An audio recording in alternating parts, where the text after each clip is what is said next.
Okay, imagine this. You want to make an animated movie, not just any film. Right. An adaptation of the epic Ramayana. Okay. Now, most people might think, cool, epic story, lots of action. Yeah. But you decide animation is the only way to do it justice. Interesting. What's going on in your head? That is precisely the question surrounding Yugo Sako. Yuzo Sako. Yeah, the filmmaker behind the 1992 Ramayana, The Legend of Prince Rama. Oh, okay. This isn't just some passion project. Right. Right? Yeah. It speaks to a deeper conviction about the medium of animation itself. And that's where our deep dive begins. Okay. We're not just looking at the story of the Ramayana, but the story behind this particular adaptation. I like it. And from what I've gathered, Yeah. it wasn't exactly smooth sailing. You're right. Let me- Imagine the audacity, at least to some, of tackling a revered text like the Ramayana with animation. With animation. A medium often, I mean, back then at least, relegated to children's entertainment. Yeah. Our sources point to protests Yeah. from the Vishva Hindu Parishad, Real. concerned about a foreign filmmaker taking on such a sacred narrative. So not only is Sakad trying to convince people that animation can be art, Right. but he's also navigating cultural sensitivities Yeah. and potential misunderstandings. Absolutely. I'm starting to see why this film is considered more than just an adaptation. It becomes a fascinating case study in cross-cultural collaboration. No. Think about it. 450 artists Wow. from Japan and India Wow. working side by side. Wow. 450 artists. That's Yeah. like running a small city. It really is. All dedicated to bringing this ancient story to life. And that just makes me think about the sheer scale of the Ramayana. Oh, absolutely. With all its characters and storylines. It must have been a huge undertaking to adapt that into a film, even with animation. It was a massive project. Yeah. And the filmmakers were clearly aware of the responsibility they were undertaking. I bet. Our sources mention that Indian artists weren't just involved in the animation process, but were specifically tasked with advising on cultural elements Oh, wow. to ensure authenticity. That's crucial when you're dealing with something as deeply ingrained in cultural and religious identity as the Ramayana. Hugely important. Were there any other ways that the filmmakers try to bridge those cultural gaps? Well, consider this. They created 2 different soundtracks. Okay. One was in English, featuring Sanskrit songs, and the other was dubbed in Hindi. Wow. It's clear they were aiming for the widest possible audience. Yeah, for sure. Both in India and globally. Talk about going the extra mile. Yeah. It speaks volumes about their dedication to making the Ramayana accessible, even to those who might not be familiar with it. Right. But if I'm remembering correctly, wasn't the film's initial release kind of limited? Yes, that's right. Yeah. And it's rather ironic considering their intentions. Really? It seems the very sensitivities that they tried to navigate around might have played a role in its limited distribution at the time. Okay, now that's what I call a curveball. Right. So you have this ambitious project, years in the making, Yeah. facing protests, overcoming cultural barriers, It's a lot. and then a muted release. I can't imagine that was easy for anyone involved. No, it certainly wasn't the ideal scenario. Right. But here's where it gets interesting. Despite the initial setbacks, the film still managed to garner attention.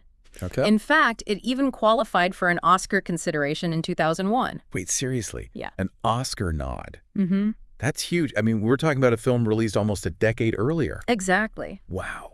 While critical reception was somewhat mixed, something about this film clearly resonated with audiences even years after its initial release. It makes you wonder, what was it about this particular adaptation that stood out? Right. Was it the animation style, the storytelling, Yeah. the music? Yeah. Or maybe it was the heart and soul poured into it. The dedication to honoring the Ramayana while making it accessible to a global audience? Yeah. Yeah. It's really cool. And that dedication didn't end there. In 2022, there was a 4K remaster and re-release of the film. Oh, wow. Really? It seems this Ramayana, the Legend of Prince Rama, is determined to find its audience. And good for it. Yeah. So it's not just a historical artifact, but a living piece of art constantly being rediscovered and reinterpreted. That's amazing. Right there. But for those who might be watching it for the first time, especially those more familiar with, say, Bryan Cranston in Breaking Bad. Right. Imagine their surprise when they hear his voice as Rama. No, that's what I call an interesting bit of trivia. Right. It's like these two worlds colliding, classic mythology and contemporary pop culture. Yeah. It makes you think about how art transcends time and mediums, finding new ways to connect with audiences. It's interesting how a single film can be so many things at once. Oh, yeah. It's this epic myth, a cultural lightning rod, a testament to artistic vision. It really is. What stands out to you about its legacy, knowing all we do now?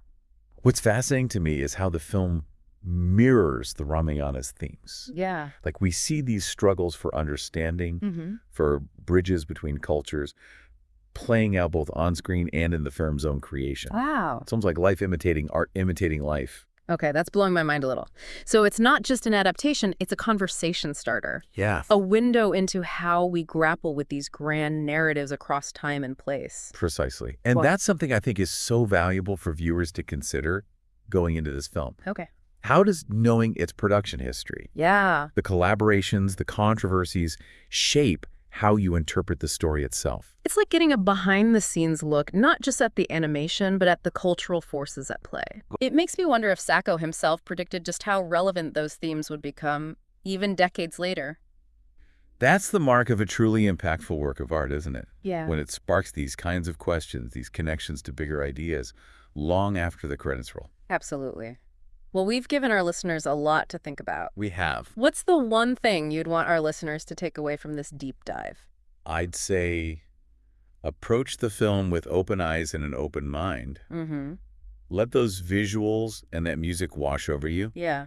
but also listen for those echoes of the production itself.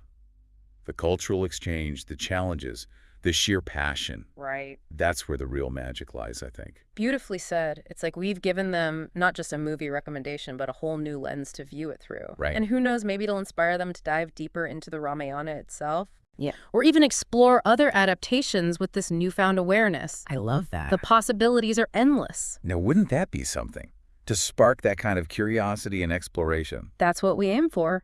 All right, deep divers, that's our cue to depart.